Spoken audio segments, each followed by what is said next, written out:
ನಮಸ್ಕಾರ ವೀಕ್ಷಕರೇ. ನಮಸ್ಕಾರ. ನಮಸ್ತೆ ಸರ್. ನಿಮ್ಮ ಹತ್ರ ಸಾಕಷ್ಟು ವಾಮಾಚಾರದ ಕೇಸ್ಗಳು ಬರ್ತಾ ಇದ್ದಾವೆ. ಹೌದು. ಆಮೇಲೆ ಪ್ರಯೋಗಗಳಾಗಿರೋವುಗಳನ್ನ ಅಟೆಂಡ್ ಮಾಡಿ ರಿಸಲ್ಟ್ಗಳು ಕೊಟ್ಟಿದ್ದೀರಾ, ಕೆಲವ್ರನ್ನ ನಮ್ಮ ಜೊತೆ ಮಾತಾಡ್ಸಿದ್ದೀರಾ. ಹೌದು ಸರ್.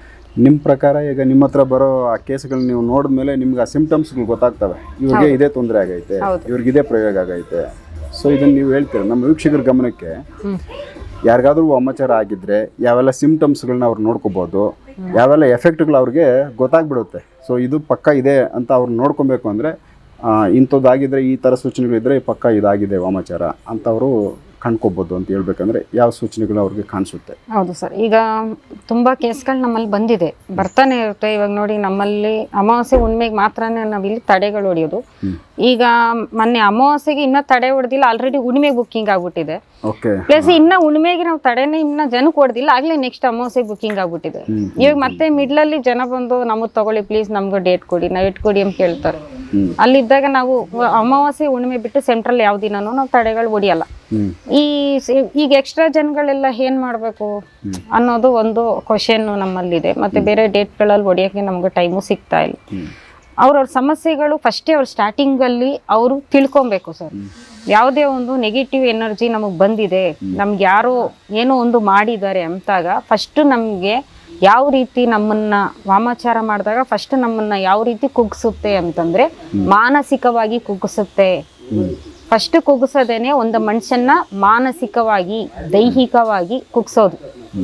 ಆಮೇಲೆ ನೆಕ್ಸ್ಟ್ ಒಂದು ಕುಟುಂಬದಲ್ಲಿ ಇದ್ಕಿದ್ದಂಗೆ ಚೆನ್ನಾಗಿರೋ ಕುಟುಂಬ ದಿನ ದಿನ ದಿನ ದಿನ ಒಬ್ರು ಕಂಡ್ರೆ ಒಬ್ರಿಗಾಗಲ್ಲ, ಮನಸ್ತಾಪಗಳು, ಜಗಳಗಳು, ಮತ್ತೆ ಒಬ್ರನ್ನ ಕಂಡ್ರೆ ಒಬ್ಬರ ಜೊತೆ ಮಾತಾಡಕ್ಕೆ ಇಷ್ಟಪಡ ಕೂಡು ಕುಟುಂಬ ಕುತ್ಕೊಂಡು ಊಟ ಮಾಡ್ತಿರೋ ಅಂತ ಜನ ಅವ್ರವ್ರು ಇಷ್ಟಪಡಕ್ಕೆ ಅವ್ರೊಂದ್ ದಿಕ್ಕಲ್ಲಿ ತಿಂತಾರೆ, ಇವ್ರೊಂದ್ ದಿಕ್ಕಲ್ಲಿ ತಿಂತಾರೆ, ಒಬ್ರಿಂಗೆ ಒಬ್ರಂಗೆ ಎಷ್ಟೋದ್ ವರ್ಷಗಳೇ ಆಗ್ಬಿಟ್ಟಿರ್ತವೆ ಈ ತರ ಆಗಿ. ಮತ್ತೆ ಕರೆಕ್ಟಾಗಿ ನಿದ್ದೆ ಬರಲ್ಲ. ಈಗ ಯಾವುದೋ ಒಂದು ಬಿಸ್ನೆಸ್ ಮಾಡ್ತಾ ಇರ್ತಾರೆ, ಆ ಬಿಸ್ನೆಸ್ ಚೆನ್ನಾಗಿ ನಡೀತಾ ಇದ್ಕಿದ್ದಂಗೆ ಫುಲ್ ಡಲ್. ಇವತ್ತು ಎಕ್ಸಾಂಪಲ್ 1,000 ರೂಪಾಯಿ ನಡೀತಾ ಇರೋ ಜಾಗದಲ್ಲಿ 100 ರೂಪಾಯಿ ಬಂದ್ಬಿಟ್ಟಿರುತ್ತೆ, 9% ಡೌನ್ ಆಗ್ಬಿಟ್ಟಿರುತ್ತೆ ಏಕ್ತಮಾಗಿ. ಅವ್ರು ಏನ್ ಅನ್ಕೊಂತಾರೆ, ಏನೋ ನಾರ್ಮಲ್ಲಿ ಏನೋ ಆಗಿರ್ಬೋದೇನೋ ಅಂತೇಳಿ ಅನ್ಕೊಂತಾರೆ. ನೆಕ್ಸ್ಟ್ ಯಾವ ತರ, ಇವಾಗ ಆಕಸ್ಮಿಕವಾಗಿ ಬರ್ತಾ ಇರ್ತಾರೆ, ಸಡನ್ಲಿ ಏನಾಗುತ್ತೆ ಇದ್ಕಿದ್ದಂಗೆ ಗಾಡಿ ಸ್ಕಿಡ್ ಆಗ್ಬಿಟ್ಟು ಬಿದ್ದೋಗ್ಬಿಡೋದು, ಈ ತರ ಆಗುತ್ತೆ. ಮತ್ತೆ ಕೆಟ್ಟ ಕೆಟ್ಟ ಕನಸುಗಳು ಬರ್ತವೆ. ಯಾವ ರೀತಿ ಅಂದ್ರೆ ಬೇಯಿಸಿರೋ ಮಾಂಸ ತಿನ್ನೋ ಅಂತ ಕನ್ಸು ಬರುತ್ತೆ. ಮಾಮೂಲಿ ಇವಾಗ ನಾವು ಬೀಗ್ರೂಟ ಮನೇಲಿ ಮಾಂಸ ಸಾರು ಆತರ ಎಲ್ಲ ಮಾಡಿದಾಗ ಮುದ್ದೆ ಮಾಂಸ ಸಾರು ತಿನ್ನೋ ಕನ್ಸು ಬರ್ತವೆ. ಮತ್ತೆ ರಾಶಿ ಗಟ್ಲೆ ಅನ್ನ ಕಾಣ್ತವೆ. ಇವೆಲ್ಲಾನು ಬಹಳ ಕೆಟ್ಟದು. ಊಟ ಕಾಣಿಸೋದು ಡೇಂಜರ್ ಅಂತೀರಾ? ಡೇಂಜರು.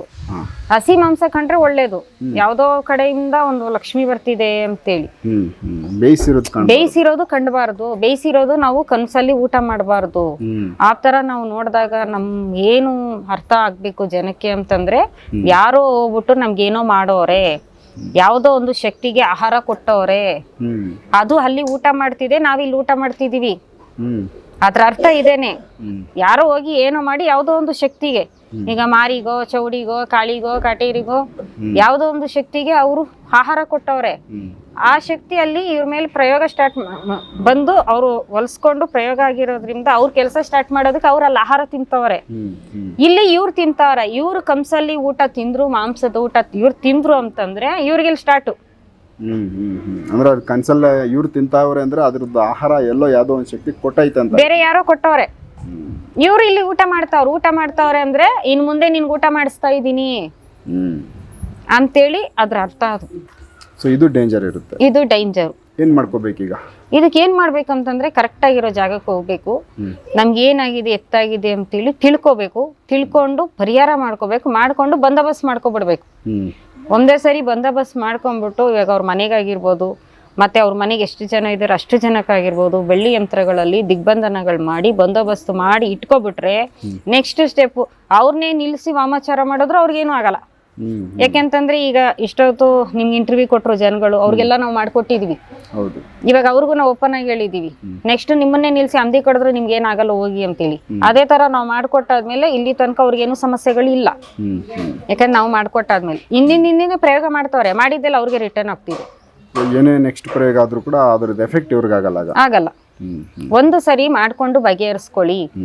ನಮ್ಮಲ್ಲೇ ಬನ್ನಿ ಅಂತ ನಾವ್ ಯಾರಿಗೂ ಕರಿಯಲ್ಲ, ಹೇಳೋದು ಇಲ್ಲ. ಎಲ್ಲಾದ್ರೂ ಹೋಗಿ ಕರೆಕ್ಟಾಗಿ 1 ಸರಿ ಇಲ್ದಿದ್ರೆ 3 ಸರಿ ಹೋಗಿ ಕರೆಕ್ಟಾಗಿ ಫಾಲೋ ಅಪ್ ಮಾಡಿ ತಿಳ್ಕೊಳ್ಳಿ.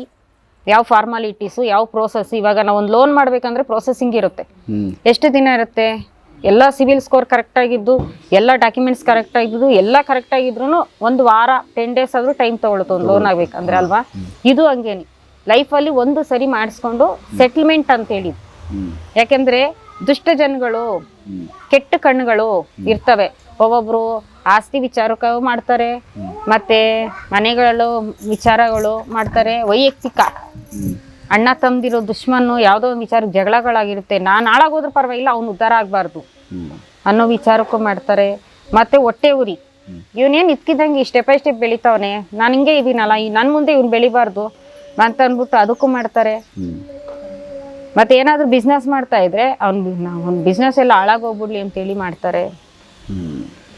ಮತ್ತೆ ಒಂದು ಸೇಡೆ ಇಟ್ಬಿಟ್ಟಿರ್ತಾರೆ ಅವ್ರ ಮನೆಗೆಲ್ಲ, ಅವ್ರ ಮನೆ ಒಂದು ಸುಳಿ ಇಲ್ದಿದ್ದಾಗ ಮಾಡ್ಬೇಕು. ಅದೇ ಥರ ಮಾಡಿರೋಂಥ ಕೇಸ್ಗಳು ಬಂದವೆ.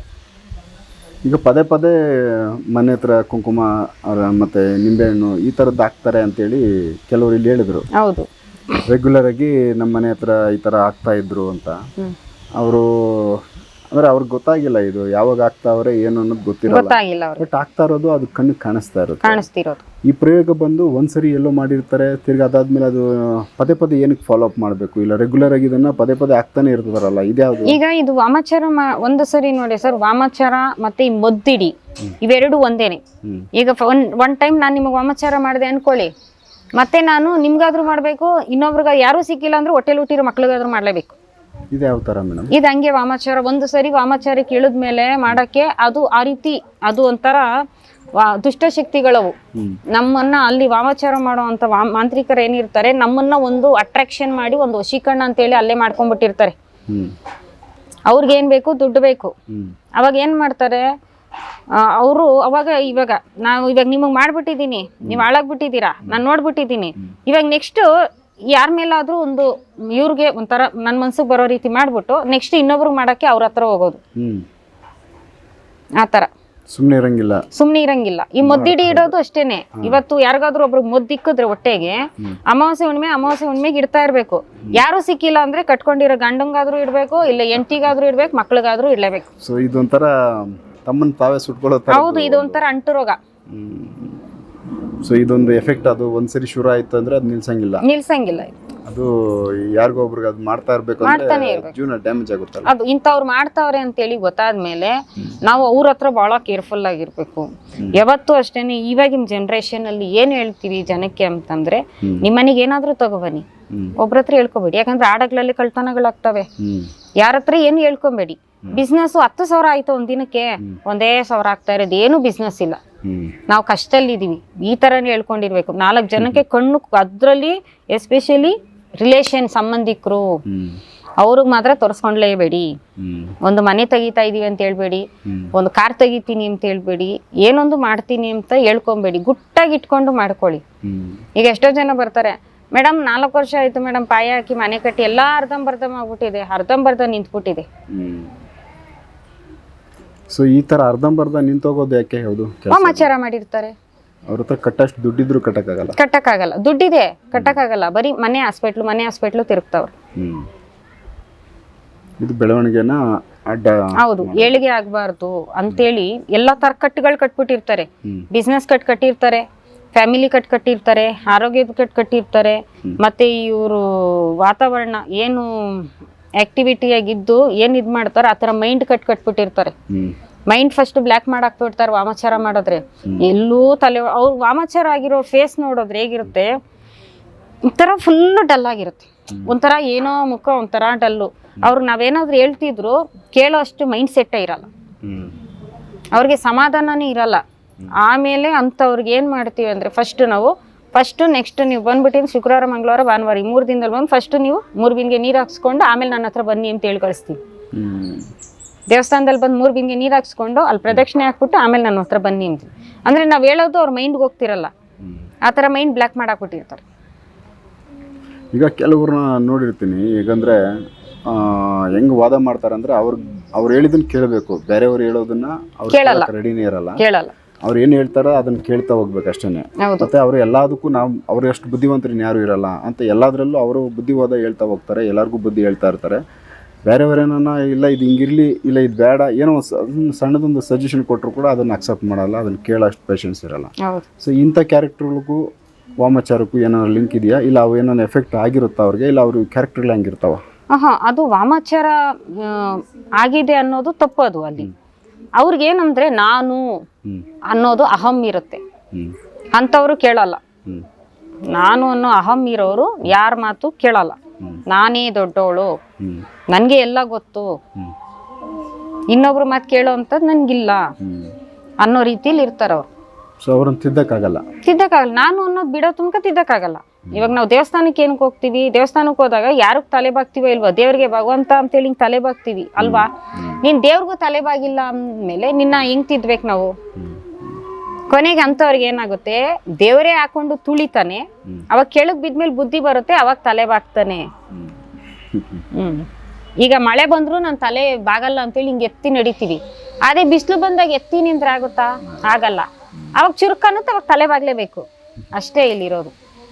ಅಂದ್ರೆ ಪ್ರಕೃತಿನೇ ಅದನ್ನ ಪಾಠ ಕಲಿಸುತ್ತೆ. ಹೌದು, ಪ್ರಕೃತಿನೇ ಅದಕ್ಕೆ ಪಾಠ ಕಲಿಸುತ್ತೆ. ಓಕೆ. ಸೊ ಇದು ವಾಮಾಚಾರ ಆಗಿರೋರು ಅವರು ಒಂದು ಅಭಿವೃದ್ಧಿನಲ್ಲಿ ಡ್ಯಾಮೇಜ್ಗಳಾದಾಗ ಅವುಗಳು ಏನೋ ಒಂದು ಎಫೆಕ್ಟ್ ನಮ್ಗೆ ಆಗೈತೆ ಅಂತ ಅವ್ರು ತಿಳ್ಕೊಬೇಕು. ನಿಮ್ಮಂಥವ್ರ ಹತ್ರ ಆಗ್ಬೋದು, ಇಲ್ಲ ಬೇರೆ ಯಾರಾದರೂ ಈ ಥರ ಒಂದಷ್ಟು ವೈದ್ಯರ ಹತ್ರ ಹೋಗಿ ಅದನ್ನು ಸರಿ ಮಾಡ್ಕೋಬೇಕು ಸರ್. ಫಸ್ಟ್ ತಿಳ್ಕೊಬೇಕು, ಅವ್ರ ಮೂಲ ಏನು ಎತ್ತ ಅನ್ನೋದು ತಿಳ್ಕೊಬೇಕು. ಅಲ್ಲಿ ಹೋಗಿದ್ವಿ ಇಲ್ಲಿ ಹೋಗಿದ್ವಿ ಅಂತ ನಮ್ಮ ಹತ್ರ ಭಾಳಷ್ಟು ಕಂಪ್ಲೇಂಟ್ ಹೇಳ್ತಾರೆ. ನಮ್ಗೇನು ಹೇಳ್ಬೇಡಿ, ನೀವು ಎಲ್ಲೋಗಿದ್ರಿ ಏನು ಅನ್ನೋದು ನಮಗೆ ಬೇಡ. ನಮ್ಮ ಹತ್ರ ಬಂದಿದ್ದೀರಾ, ನಾವು ಹೇಳಿದ್ ಹಂಗೆ ಮಾಡ್ತೀರಾ ಮಾಡಿ, ಇಲ್ವಾ ನೀವೆಲ್ಲಾದ್ರೂ ಹೋಗಿ ಮಾಡಿಸ್ಕೊಳ್ಳಿ, ನಮ್ದೇನು ಅಭ್ಯಂತರ ಇಲ್ಲ. ಇಲ್ಲೇ ಬನ್ನಿ ಅಂತಾನೂ ನಾನು ಯಾರನ್ನೂ ಫೋರ್ಸ್ ಮಾಡಿ ಕರೆಯೋದಿಲ್ಲ. ನಿಮಗೆ ಸಮಾಧಾನ ಇದ್ರೆ ಬನ್ನಿ, ನಂಬಿಕೆ ಇದ್ರೆ ಬನ್ನಿ, ಕೇಳಿ ಮಾಡಿಸ್ಕೊಳ್ಳಿ. ಸೊ ಈಗ ಇಲ್ಲಿ ನಿಮ್ಮ ದೇವಸ್ಥಾನ ಹತ್ರ ವಾಮಾಚಾರದನ್ನ ಪರಿಹಾರ ಹೆಂಗೆ ಮಾಡ್ತೀರಾ? ಹೌದು, ನಾವೆಲ್ಲ ಕಟ್ಟಿಗೆಗಳು ಹೊಡೆದು ಪರಿಹಾರ ಮಾಡ್ತೀವಿ ಸರ್. ಒಂದೇ ಸರಿ 7 ಕಟ್ಟು ಹೊಡಿತೀವಿ ನಾವು. ನಿಂಬೆಹಣ್ಣಿಂದ ಹಿಡ್ದು ಲಾಸ್ಟ್ ಫೈನಲ್ ಅನ್ನದಲ್ಲಿ ಕೊನೆ ಮಾಡ್ತೀವಿ ನಾವು. ಸೊ ಅಲ್ಲಿ ಅಷ್ಟು ಒಂದೇ ಸರಿ ಮಾಡಿಬಿಡ್ತೀವಿ. ಒಂದೇ ಸರಿ ಒಂದು ಕುಟುಂಬಕ್ಕೆ ಒಂದು ಸರಿ ಕಟ್ಟೊಡ್ದು ಬಗೆಹರಿಸ್ಬೇಕಂತಂದ್ರೆ ಮ್ಯಾಕ್ಸಿಮಮ್ 3 ರಿಂದ 4 ಅವರ್ ಬೇಕು. ಹಂಗಾಗಿನೇ ನಮಗೆ ಅಮಾವಾಸ್ಯೆಗೆ ಇಷ್ಟೇ ಜನಕ್ಕೆ, ಹುಣ್ಣಿಮೆಗೆ ಇಷ್ಟೇ ಜನಕ್ಕೆ ಅಂತೇಳಿ ಫಿಕ್ಸ್ ಮಾಡ್ಕೊಂತೀವಿ. ಬೆಳಗ್ಗೆ ಬಂದ್ರೆ ರಾತ್ರಿ 8 ಗಂಟೆ ಆಗುತ್ತೆ. ಎಲ್ಲ ಒಂದಿನ ಪೂರ್ತಿ ನಾವು ಉಪವಾಸ ಇದ್ದ ಕಟ್ಗಳು ಮಾಡೋದು. ಕಟ್ಟೋಡಿ ದಿವಸ ನೀವು ಊಟ ಮಾಡಂಗಿಲ್ಲ? ಊಟ ಮಾಡಲ್ಲ, ಉಪವಾಸ ಇರ್ತೀವಿ. ಮತ್ತೆ ಹಿಂದಿನ ದಿನ ರಾತ್ರಿ ಉಪವಾಸ ಇರ್ತೀವಿ. ಅವತ್ತು ಹಿಂದಿನ ದಿನ ಪೂಜೆಯಲ್ಲಿ ಇರ್ತೀವಿ ನೈಟು. ಯಾಕೆ? ಇವತ್ತೆಲ್ಲ ಇವೆಲ್ಲ ರೆಡಿ ಮಾಡ್ಬೇಕಲ್ಲ. ಅಲ್ಲ ಓಕೆ, ಅದು ರೆಡಿ ಮಾಡ್ಕೊಂಡು ಸ್ವಲ್ಪ ಟೈಮ್ ಸಿಗುತ್ತೆ, ಊಟ ಮಾಡ್ಬೋದು. ರಾತ್ರಿ 12 ಗಂಟೆ ದಾಟ್ಬಿಟ್ಟಿರುತ್ತೆ, ಊಟ ಮಾಡಂಗಿಲ್ಲ. ಅಲ್ಲ ಈಗ ನೀವು ಅದನ್ನ ರೆಡಿ ಮಾಡೋ ಟೈಮ್ನಲ್ಲಿ ಊಟ ಮಾಡಬಾರ್ದು? ಊಟ ಮಾಡಬಾರ್ದು. ಪ್ಲಸ್ ಅವ್ರಿಗೆ ಯಾವ್ಯಾವ ಶಕ್ತಿನ ಮಾಡಿ ಬಿಟ್ಟು ಕಳ್ಸಿರ್ತಾರೋ ಅವಕ್ಕೆಲ್ಲ ನಾವು ಊಟ ಕೊಟ್ಟಿರ್ತೀವಲ್ಲ, ಅವಕ್ಕೆ ಊಟ ಕೊಟ್ಟಾದ್ಮೇಲೆ ನಾವ್ ಹೆಂಗ್ ಊಟ ಮಾಡೋಣ ನೈಟ್ ಪೂಜೆಯಲ್ಲಿ? ಅಂದ್ರೆ ಅವುಗಳು ಊಟ ಇಡೋ ತರ ಇರುತ್ತೆ ಇಲ್ಲಿ. ರಾತ್ರಿ ಪೂಜೆಯಲ್ಲಿ ಅವಕ್ಕೆಲ್ಲ ನಾವು ಊಟ ಇಡ್ತೀವಿ. ಯಾವ್ಯಾವ ಶಕ್ತಿ ಅಂತೇಳಿ ಕರ್ಸ್ತೀವಿ. ಕರ್ಸ್ಬಿಟ್ಟಿಂದೇನೆ ಏನ್ ತೊಂದ್ರೆ ಮಾಡ್ತೀವಿ ಏನು ಅಂತೆಲ್ಲ ತಿಳ್ಕೊಂತೀವಿ. ಊಟ ಕೊಡ್ತೀವಿ. ಊಟ ಕಳಿಸ್ಬಿಟ್ಟು ಅದ್ರ ಜಾಗಕ್ಕೆ ಅದ್ರ ಕಳಿಸ್ಬಿಡ್ತೀವಿ. ವಾಪಸ್ ಕಳಿಸ್ಬಿಡ್ತೀವಿ. ಊಟ ಕೊಟ್ಟಿಲ್ಲ ಅಂದ್ರೆ ಹೋಗಲ್ಲ. ಅವತ್ತು ಊಟ ಕೊಟ್ಬಿಡ್ತೀವಿ. ಆಮೇಲೆ ಮಾರನೇ ದಿನ ಬೆಳಗ್ಗೆ ನಮ್ಮ ಜಾಗಕ್ಕೆ ಇವ್ರನ್ನ ಕರ್ಸ್ಕೊಂಡ್ಬಿಟ್ಟು ಇವ್ರಿಗೆ 7 ತರ ಕಟ್ಟು ನಿಂಬೆಹಣ್ಣಿಂದ ಸ್ಟಾರ್ಟ್ ಮಾಡಿ ಅನ್ನದಲ್ಲಿ ಕೊನೆ ಮಾಡ್ತೀವಿ. ಸೊ ಈ ಶಕ್ತಿಗಳ ಬಗ್ಗೆ ನೆಕ್ಸ್ಟ್ ವಿಡಿಯೋದಲ್ಲಿ ಮಾತಾಡೋಣ. ಆಗಲಿ ಸರ್, ಮಾತಾಡೋಣ. ಸೊ ವೀಕ್ಷಕರೇ, ಇದೊಂದು ವಾಮಾಚಾರಕ್ಕೆ ಸಂಬಂಧಪಟ್ಟಂತೆ ಯಾವೆಲ್ಲ ಒಂದು ಸಿಂಪ್ಟಮ್ಸ್ಗಳು ನಮಗೆ ವಾಮಾಚಾರ ಆಗೈತೆ ಅಂತ ನಾವು ತಿಳ್ಕೊಬೋದು. ನಾವೇ ಅದನ್ನು ಕಾಯೋರು ತಿಳಿಸಿದ್ದಾರೆ. ನೆಕ್ಸ್ಟು ಅಂದರೆ ಅದರ ಪರಿಹಾರಗಳು ಇಲ್ಲಿ ಇದ್ದಾವೆ. ಮತ್ತು ಈ ಶಕ್ತಿಗಳು ಯಾವೆಲ್ಲ ಶಕ್ತಿಗಳಿದ್ದಾವೆ, ಆ ಶಕ್ತಿಗಳ ಕೆಪಾಸಿಟಿ ಏನೆಲ್ಲ ಇರುತ್ತೆ, ಯಾವೆಲ್ಲ ಕೆಲಸಗಳು ಅವು ಮಾಡ್ತವೆ ಅನ್ನೋದ್ರ ಬಗ್ಗೆ ಮಾತಾಡ್ತಾ ಹೋಗ್ತೀವಿ. ಎಪಿಸೋಡ್ ನೋಡ್ತಾ ಹೋಗಿ. ನಮಸ್ಕಾರ.